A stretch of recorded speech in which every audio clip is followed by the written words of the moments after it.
Today is the day malalaman namin ni Mikey kung talagang may heartbeat na si baby. Kinakabahan ako, umiyak na ako kahapon. Okay. Pero pinacify naman ako ni Mikey. So, I prayed na whatever happens, that will be done. Pero, I'm really hoping na may laman na. But, si Lord na ang bahala. Ang blighted ovum po is, ibig sabihin nun, sa layman's term, nabugok, wala pong embryo o wala pong babying nabuo. Pero yung katawan ko po ay naging pregnant talaga. Sa lahat ng mommies, walang may kasalanan. If it's meant that the Lord will bless you with a new life, it will happen. So, yun lang. Parang you just really have to live it all up to the Lord. Sobrang preachy siya, pero yun yung nagpatibay sa amin ni Mikey. Yun yung nagpalakas sa amin ni Mikey. Yung mga husbands din, talagang kailangan ng asawa mo ng support, lalo na sa time na, kasi ano yun may pakiramdam ka dyan na, ayan, sabi nga niya, hindi niya nabigay, pero walang kasalanan ng kahit sino.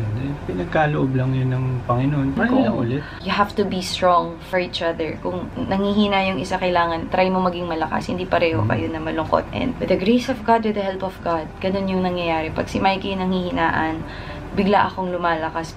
Madalas ako yung nanghihinaan. Laging andyan si Mikey para pasayin ako. Kahit masakit, there will come a time na one day, mako-cover siya ng Panginoon ng joy na ipapalit niya doon. Everyday, nagkakaroon kami lagi ng bigger hopes. Napapalitan ng saya yung nararamdaman namin. And that is really the grace of God. This will always be a reminder that He blessed us with a first pregnancy and this experience, that His grace was with us, He comforted us, and He was with us all throughout this journey. So we can never ever forget this moment. We really wanted to share, give hope, and we really wanted to always remember that meron kaming first pregnancy, and through this pregnancy, nag-strengthen yung relationship namin. Who's ever watching this, don't ever lose hope. Isipin nyo, ang nakakapagbigay lang ng life ang Panginoon. Siya lang din ang kumukuha, kaya it's all up to Him, so we all have to surrender. So, nalaman ko na talaga na wala. Hindi na talaga. Yung second baby. Oo, yung second pregnancy. So, a night before, kinakausap ko si Lord, talagang, yung parang dati na talaga nagpe-pray ako na, Lord, please, ibigay mo na to sa akin.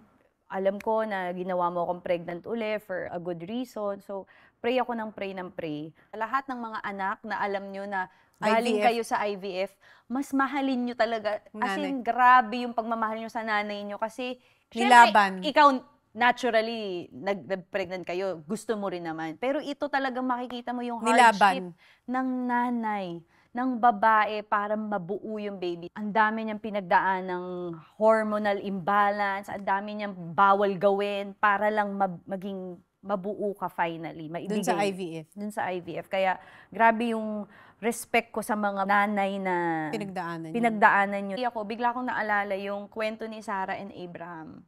Sinabihan si Sarah ng, you will be the father of all nations. Natawa si Sarah, paano? Hindi na ako manganganak. O kasi menopause na siya. Menopause na ako. So, natawa siya, di ba? Pero nangyari. So, bigla akong naalala yung kwento ni Sarah habang nagpe-pray ako. Naalala ko, nandun ako sa may window namin. Kita ko yung building, lahat ng building sa Ortigas. Tapos, kinuha ko yung phone ko. Tapos, hinanap ko yung Sarah and Abraham pregnancy. Pag-type ko, lahat ng nakita ko sa phone ko, 11:11. Hebrew 11:11. Hebrews 11:11. Hebrews 11:11. For even Sarah, who was past her age, gave birth. So the Lord opened her womb because she entrusted that the one who promised is faithful. Tapos na-realize ko, 11:11 is our wedding anniversary. Hindi nga. 11:11 kami ni Mikey. Totoo yan. Kaya talagang pag naghahanap ka ng answers. So pag-click ko, so parang naiyak ako noon kasi parang kinausap ako ni Lord, if I promise, you just have to believe. So, yun, nung nag-aano ko, sabi ni Lord, di ba, nag-promise na ako sa'yo na bibigyan ko kayo ng anak. You just have to be faithful because I am faithful. You just have to be happy sa blessing ng ibang tao. Kasi darating din yung sa'yo.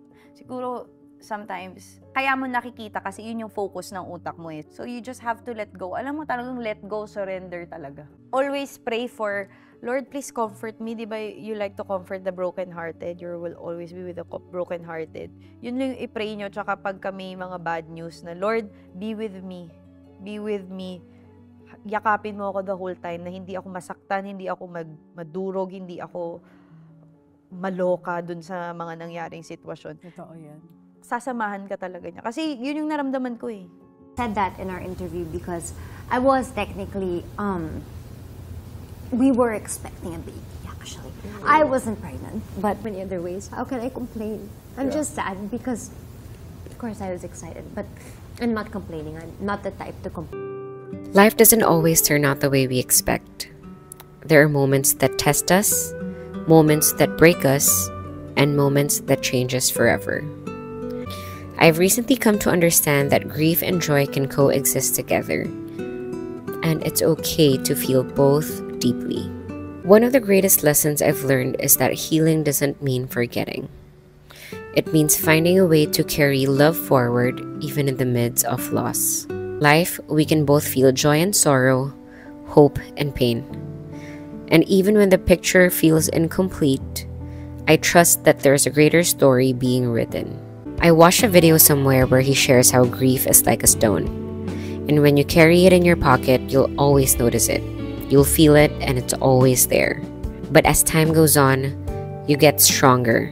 And so as you get stronger, it's not that the stone goes away, but it just gets lighter. It doesn't get smaller, it doesn't disappear, it stays the same. You just get stronger. Over time, you become more accustomed to its weight. Some days you might not even feel it, while on other days, its heaviness is profoundly apparent. You don't have to let go of it, but as you grow and strengthen and become more resilient, it becomes lighter and it doesn't weigh on you the same heavy feeling as grief can in the beginning. We miss our baby girl Miles and we think of her every day, but we'll choose to always think of the good times we had with her, even if it was just a short period of time. I'm choosing to focus on the light that remains, the love, the laughter, and the hope that keeps us moving forward. Because no matter what we've been through, there's always something to be thankful for.